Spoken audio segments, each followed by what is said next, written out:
2026 সালের নির্বাচনের আগে পর্যন্ত এ বিষয়ে কালকে যারা ভাষণ দেবেন তাদের ভূমিকা নেতিবাচক ছিল, উদাসীন ছিল। ভবিষ্যতে অনুরূপ দুর্ঘটনা এড়াতে রাইটার্স বিল্ডিং এ অবস্থিত রাজ্য সরকারের সদর দপ্তরে ও লালবাজারে পুলিশ দপ্তরে নথিপত্র হারিয়ে যাওয়ার কারণ সম্পর্কে যথাযথ তদন্ত করা উচিত। এক্ষেত্রেও আপনারা আপনাদের দায়িত্ব পালন করেননি।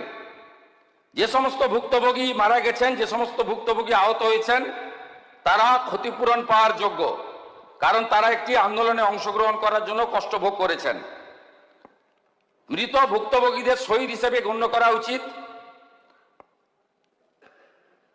এবং এদেরকে শহীদ হিসেবে গণ্য করার রেকমেন্ডেশন করেছেন।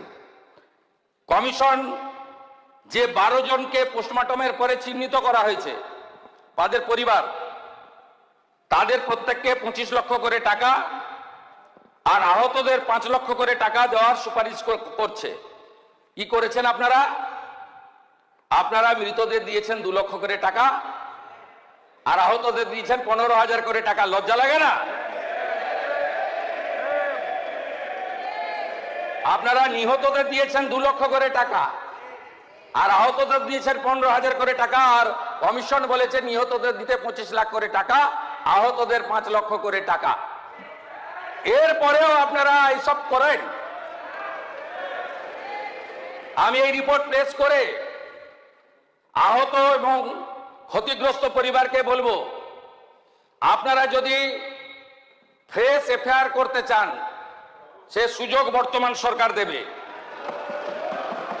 আপনারা যদি কমিশনের সুপারিশ মতো ক্ষতিপূরণ বর্তমান সরকারের কাছে চান, মুখ্যমন্ত্রী রিলিফ ফান্ড থেকে আমি সেই ক্ষতিপূরণ দেব। আর যারা আপনাদেরকে ব্যবহার করে এমপি হলো, এমএলএ হলো, মন্ত্রী হলো, মুখ্যমন্ত্রী হলো, চার্টার ফ্লাইটে চললো, হেলিকপ্টারে আকাশে থাকলো, বাড়ি গাড়ি সম্পত্তি করলো, দুবাই গেল, সিঙ্গাপুর গেল, আমেরিকার হপকন্সে চিকিৎসা করালো, তাদের থেকে আপনারা দূরে থাকবেন। সাথে সাথে আমি এই হাউসকে বলছি যে আমাদের কাছে আরো বেশ কিছু তথ্য আছে, আমরা প্রয়োজন মতো সেগুলো প্রকাশ করব। যেমন আমফানের ক্যাগ রিপোর্ট, যেমন কোভিডে মেডিকেল ইকুইপমেন্ট পারচেজ রিপোর্ট, সব তথ্য আমার কাছে আছে। তথ্য আমি বের করেছি, পাবলিক ডোমেনে আসা উচিত, বিধানসভার টেবিলে আসা উচিত। এবং আপনারা যা যা ধ্বংস এখানে করে গেছেন, এটা পশ্চিমবঙ্গের লোককে জানানোর দায়িত্ব আমাদের সকলের। আমরা সে কাজটা করব।